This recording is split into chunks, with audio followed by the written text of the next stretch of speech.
Welcome to today's Explainer. So we're diving into a story today that is just, honestly, it's absolutely incredible. It's all about innovation, true resilience, and, well, the sheer power of education.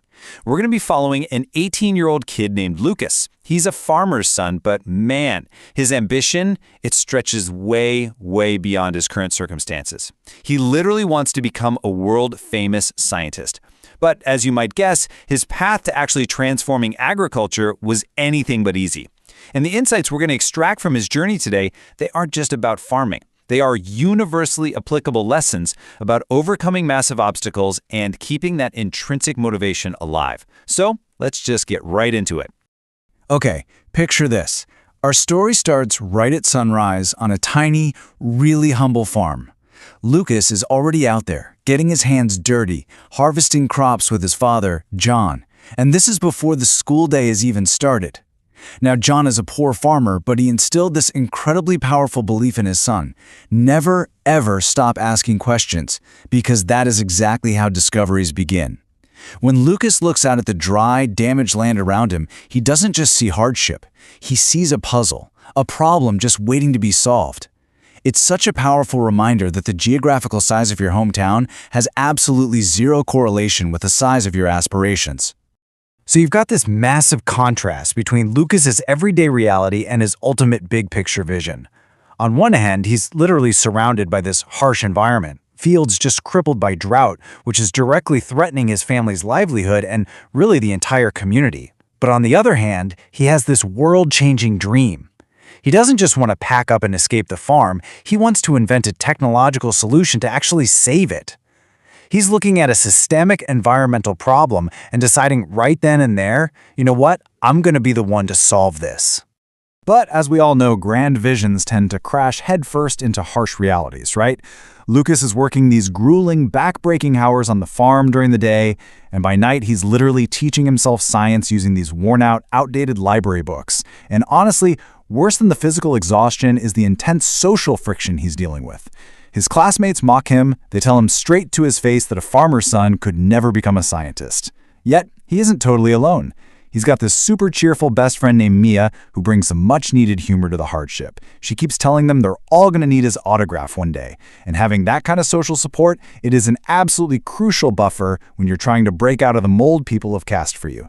So taking a massive leap of faith, Lucas enters a national science competition. I mean, he's put in the late nights, he's studied all those dusty old books, and he is ready to show the world what he's got. But then, disaster strikes. Right in the absolute middle of his presentation, his project just stops working.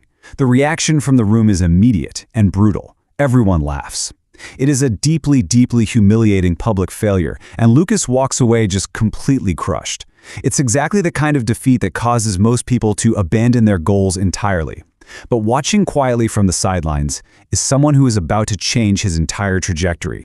Now, right when you think it's over, this is exactly where a retired scientist named Professor Allen steps into the picture. He actually visits Lucas out at his farm and completely reframes the whole concept of failure for him. He tells him, look, failure isn't proof that you're incapable, it's proof that you're trying. It isn't a terminal disease, it's just a data point. It means you are actually in the arena doing the work. With this one crucial insight, Professor Allen shifts Lucas's mindset from shame to scientific curiosity, and he steps right in to become his dedicated mentor. And that mentorship, it leads straight into a seriously rigorous discipline process. Under Professor Allen's guidance, Lucas learns that true innovation isn't some sudden, magical light bulb moment. It's a grind. It is all about iterative design. It starts on day one with reading more literature, moving into week 2 by building physical prototypes, spending a whole month testing those ideas in the real world, and above all, spending months just learning from the inevitable mistakes. It perfectly illustrates that breaking new ground requires immense patience and a total commitment to continuous, iterative learning. As Lucas starts making some real, tangible progress, he hits this massive moral crossroads. A wealthy businessman named Mr. Carter sees the immense profit potential in this developing technology, and he offers Lucas a highly lucrative contract. I mean, life-changing money. But there's a catch, a strict condition. The invention has to be sold exclusively to rich corporate entities. So now, Lucas is forced to weigh instant wealth against his foundational mission. He thinks about it, and ultimately, he looks Mr. Carter in the eye and tells him that he created this technology to help local farmers, not to price them out. He literally turns down the money to protect his core mission. Well, guess what? Months later, all that grinding and moral clarity completely pays off. Lucas gets his breakthrough. He successfully invents a smart irrigation system that is not only super effective at saving water, but is entirely affordable for the actual people who need it. The farmers test it out in their fields, and the results are undeniable. The crops grow healthier, faster, stronger. The entire community throws a massive celebration for this victory. And his best friend, Mia, she jokes that she always knew his brain was expensive. It's just this beautiful moment of triumph that solves the exact drought problem he stared down on his father's farm as a little boy. But you know how it goes. Success always breeds imitation, right? A huge new hurdle pops up when a massive, powerful corporation just outright copies Lucas's invention. Naturally, his community starts to panic. They're wondering, is this giant entity going to crush Lucas's hard work?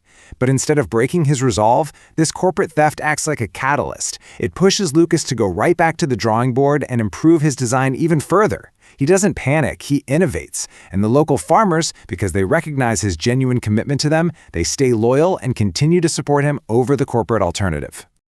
Now, you might be wondering, why didn't this giant corporate copycat just totally crush Lucas's operation? Well, Professor Allen drops a crucial piece of insight here about the true nature of purpose. He tells Lucas that what makes him different isn't the physical invention itself, it's his underlying drive. Think about it. A competitor can easily reverse engineer a piece of hardware, but they absolutely cannot reverse engineer the deep-rooted intrinsic motivation to help a specific community. The corporation just wanted profit.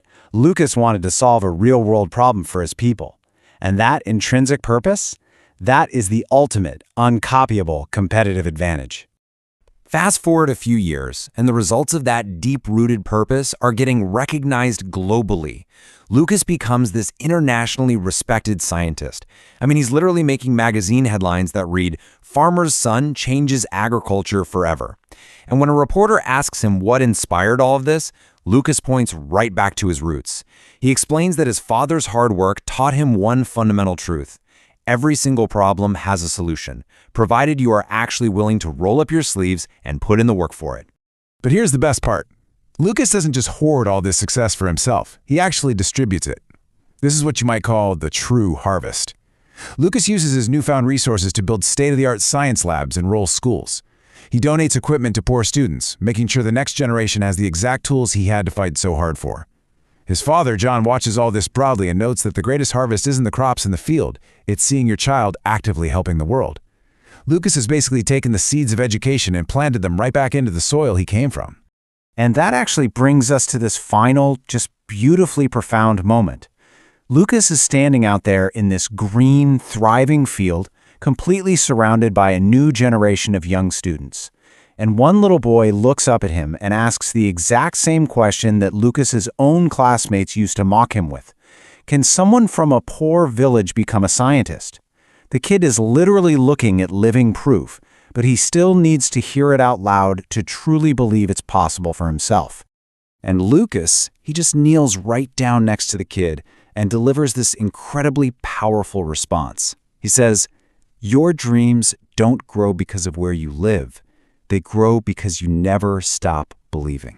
It perfectly underscores the central theme of this entire journey: absolute perseverance and relentless self-belief. It just completely dismantles the idea that your starting coordinates in life somehow dictate your final destination. So what should we all actually take away from this explainer today? Well, the core lessons from Lucas's journey are elegantly simple, but let's be real, they are incredibly demanding to execute. First, dream big, regardless of whatever constraints you're dealing with right now. Second, work hard and try to embrace failure as merely a data point in your learning process. And finally, when you do succeed, turn around and help others grow. Because as this story makes crystal clear, the future truly belongs to those who just keep learning. And we're going to leave you with this final resonant thought from the source material. Education can change the world. It absolutely changed Lucas's world, and through him, it quite literally changed the entire landscape of agriculture. So I want to challenge you today. What is the drought in your own world or industry right now? And more importantly, how can you apply this level of relentless curiosity and deep-rooted purpose to go out there and invent the solution? Thank you so much for learning with us today, and we'll see you next time.